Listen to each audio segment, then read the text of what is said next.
রোজ দিন কাজের ফাঁকে এইভাবে বুদ্ধি খাটিয়ে একটু সময় বের করে আমি আমার বেডরুমটাকে ক্লিন করি। শুভ সকাল বন্ধুরা, কেমন আছো তোমরা সবাই? আশা করছি তোমরা সবাই যে যেখানে আছো ভালো আছো, সুস্থ আছো। আর তোমাদের সকলের ভালোবাসায় আমরাও ভালো আছি। আজ হচ্ছে সোমবার আর এখন বাজে ঘড়ির কাঁটায় ওই সকাল 6টা মতো। তবে চলো আজকের ভিডিওটা এখন থেকেই শুরু করছি। আশা করি ভিডিওটা তোমাদের একটু হলেও ভালো লাগবে, আর ভিডিওটা কিন্তু পুরোটা দেখার জন্য অনুরোধ রইল। তো ঘুম থেকে উঠেই কাজে লেগে পড়েছি। আকাশটা মেঘলা হয়ে আছে, না জানি বৃষ্টি হবে নাকি রোদ উঠবে সেটা কিন্তু বলা যাচ্ছে না। এই যে পুজোর সময় এই রকম যদি বৃষ্টি হয় তাহলে কি ভালো লাগে বলো? আর এইদিকে ঘরটা ঝাড় দেওয়া দেখালাম না, ছেলে হাজবেন্ড দুজনেই ঘুমিয়ে আছে। তো সোজা বারান্দাটা মানে ঘরটা আগে ঝেড়ে নিয়েছি, সেটা তোমাদের সঙ্গে শেয়ার করিনি। তারপর বারান্দাটা ঝাড় দিয়ে চলে আসলাম এই যে উঠোনটা ঝাড় দিতে। তো এইদিকে বৃষ্টি হয়েছিল, উঠোনটা কিন্তু এখনও ভেজা আছে। আর এই যে পাতাগুলো জলের মধ্যে যদি একবার লেগে যায় তাহলে কিন্তু কিছুতেই উঠতে চায় না।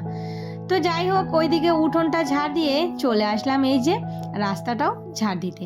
আর আমার বাড়ির যতটুকু রাস্তা আছে ততটুকু কিন্তু আমি পুরোটাই ঝাড় দিয়ে নিই, কেননা ঘর বাড়ি ঝাড় দিবার বাড়ির সামনেটা ঝাড় দেবো না তাহলে দেখতে কেমন ভালো লাগে না বলো তো। যাই হোক, চান টান করে চলে আসলাম সোজা এই যে কয়েকটা জামা কাপড়। এখনো অবধি মানে রোদ কিন্তু ভালো করে ওঠেনি। আজ মনে হচ্ছে সেই রকম একটা রোদ হয়তো উঠবে না। তো শেষবেলার দিকে দেখা যায় যদি একটু রোদ উঠে। এই যে জামা কাপড় মেলে চলে আসলাম ঠাকুর ঘরে। তো আজ ওই যে পুজো দিব, আর এইদিকে ঠাকুরের বাসনগুলো ভালো করে মেজে নিচ্ছি। আর এই যে সকালবেলা না তাড়াহুড়ো থাকে, তো তার জন্য কিন্তু আমি রোজ ওই বিকেলে মানে সন্ধেবেলা যখন সন্ধে দেই না তখনই সমস্ত ঠাকুরের বাসনগুলো মেজে রেখে দেই, তাহলে হাতেও সময় থাকে। আর সকাল হলে এই যে ঠাকুর ঘরটা পরিষ্কার করে তারপর তোমার ফুল টুল কুড়িয়ে পুজো দিয়ে দিই। আর এইরকম করলে না তাহলে সকালবেলা এত তাড়াহুড়ো লাগে না। আর আজকে দেখো এই যে ঠাকুরের বাসনগুলো এখন মাজা হচ্ছে। এই ঠাকুরের বাসন মাজতে তো অনেকটাই সময় লাগে, কেননা বাসনগুলো তো পরিষ্কার করে মাজতে হবে। তো বাসনগুলো মেজে ধুয়ে তারপর এই যে ঘরটাও মুছে নিলাম।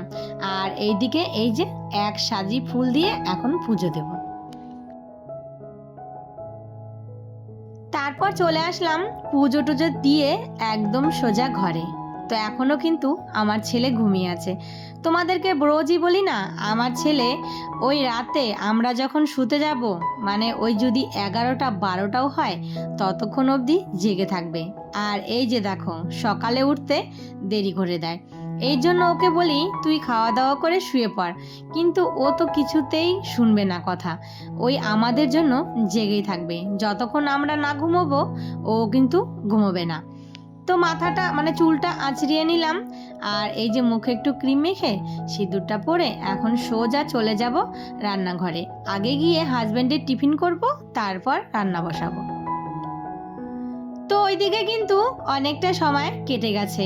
আমি কিন্তু রান্নাঘরে গিয়ে হাজবেন্ডের টিফিন করেছি, তারপর তোমার এই যে চা খেয়েছি। চাটা খেয়ে রান্না বসিয়ে দিয়ে এসেছি। একদিকে বসিয়েছি ভাত আর একদিকে ডাল। তো ভাবলাম যে ভাত আর ডালটা হতে থাক, ততক্ষণে এই যে একটু বুদ্ধি খাটিয়ে সময়টা বের করে আমি এই যে আমার বেডরুমটাকে একটু ক্লিন করে নিচ্ছি। আর ওই যে দেখতে পাচ্ছ আমার ছেলে এখনো ঘুমিয়ে আছে, ওকে যদি না ডাকি ও পুরো 10টা পার করে দিবে। তো ওকে কিন্তু আমি সেই মানে 8টা থেকে ডাকতেই থাকি, উঠতে উঠতে গিয়ে 9টা 9:30 বাজিয়ে দেয়। এই যে সকালে বলো তো তোমার স্কুল থাকে, খুবই অসুবিধা হয়ে যায়। এখন তো গরমের দিন অসুবিধা নেই, ঠান্ডার দিন হলে যদি তাও তো স্কুলটা দেরি আছে, মানে স্কুলটা 11টার থেকে, সকালে স্কুল হলে খুব চাপ হয়ে যেত। এমনিতেই ঘুম থেকে উঠতে চায় না, আর ওই যে ডাকতে ডাকতে আমার মাথা নষ্ট। যাই হোক, এইদিকে বেডরুমটা ক্লিন করে নিলাম। তারপর তোমাদেরকে একটা জিনিস দেখাচ্ছি। আমি না এই টবের মধ্যে ওই যে সেই দিন ড্রাগন ফ্রুট এনেছিল না, তো সেখান থেকে কয়েকটা বীজ বের করে ফেলেছিলাম। তো দেখি যদি গাছ হয়। তো সত্যি দেখো বন্ধুরা, এই যে ছোট ছোট পাতা বেরিয়েছে না, এগুলো হচ্ছে ওই ড্রাগন ফলের চারা। আদৌ কি চারা হবে আমি তো জানি না, তো আমি না দেখেছি যে এরকম ড্রাগন ফল খেয়ে তো ফলের ভিতরে যে কালো কালো বীজগুলো থাকে সেগুলো ফেললে নাকি চারা হয়। তো এই চারা যদি বড় হয় আদৌ কি এটা গাছ হবে সেটা কিন্তু আমার জানা নেই। তো তোমরা যদি জেনে থাকো অবশ্যই কমেন্ট করে জানিও।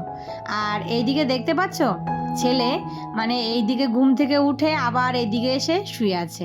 তো ওকে কোনো রকম করে তুলে তারপর ব্রাশ করতে পাঠালাম। আর এইদিকে আমি ভাবলাম যে তাড়াতাড়ি ঝটপট এখন আমি বিছানাটা তুলে নিই, না হলে যতক্ষণ না বিছানা তুলবো ততক্ষণ কিন্তু ঘরের কাজ এগোবে না। চলে আসলাম রান্নাঘরে। এদিকে তো ভাত বসিয়েছি আর ভাতের মধ্যে দিয়েছি আলু সেদ্ধ, আর এইদিকে বসিয়েছি ছেলের জন্য একটু তোমার মুসুরির ডাল। আর এইদিকে না ডালে কিন্তু আমি বেশি একটা লঙ্কা দেই না, তার কারণ হচ্ছে ওই আমার ছোট ছেলে খায় তো মানে বেশি ঝাল হলে আবার খেতে পারবে না, আর ও তো কোনো তরকারি খাবেই না, শুধু ডালটা যদি খায় আর একটু আলু সেদ্ধ। তো আজকে করেছি পাতলা করে আলু আর হচ্ছে তোমার ঝিঙে দিয়ে মাছের ঝোল, মানে কাতল মাছ এনেছিল সেটাই ঝোল করেছি। ঝিঙে আলু দিয়ে পাতলা করে কিন্তু মাছের ঝোল খেতে ভালো লাগে, আর এই গরমের মধ্যে পাতলা ঝোল খেতে কিন্তু সত্যি ভালো। তো যাই হোক এইদিকে ডালটাও ফোড়ন দিয়ে নিলাম। আর ছেলে বলছে আজকে, ছেলে মানে সকালে ওর জন্য পরোটা করেছিলাম, তো ও নাকি টিফিনে ভাত ভাজা নিয়ে যাবে। তো ভাবলাম যে চলো তাহলে ওকে একটু ভাতই ভেজে দেই। এই যে একটা ডিম দিয়ে আর একটু আলু, ও তো আবার পেঁয়াজও খাবে না, আর লঙ্কাটা দিলাম না, যদি খেতে গিয়ে মুখে পড়ে না তাহলে খেতে পারবে না। তো এদিকে একটা ডিম দিয়ে আর একটু আলু দিয়ে এই যে ওকে একটু ভাত ভেজে দিলাম। আর এই যে ওর টিফিনটাও আমি প্যাক করে দিয়ে দিচ্ছি। এইদিকে কিন্তু আমার রান্না বান্না একদম পুরো কমপ্লিট হয়ে গেছে। রান্নাঘরটার গুছিয়ে তারপর ছেলেকে খেতে দিয়েছি, ও কিন্তু নিচে বসে খাচ্ছে আর টিভি দেখছে। আর এইদিকে আমি ওর ব্যাগটা গুছিয়ে তো আমি একটু খাওয়া দাওয়া করে তারপর ওকে দিয়ে আসবো স্কুলে। তো চলো বন্ধুরা, আজকের ভিডিওটা এখানেই শেষ করি, আবারও দেখা হবে।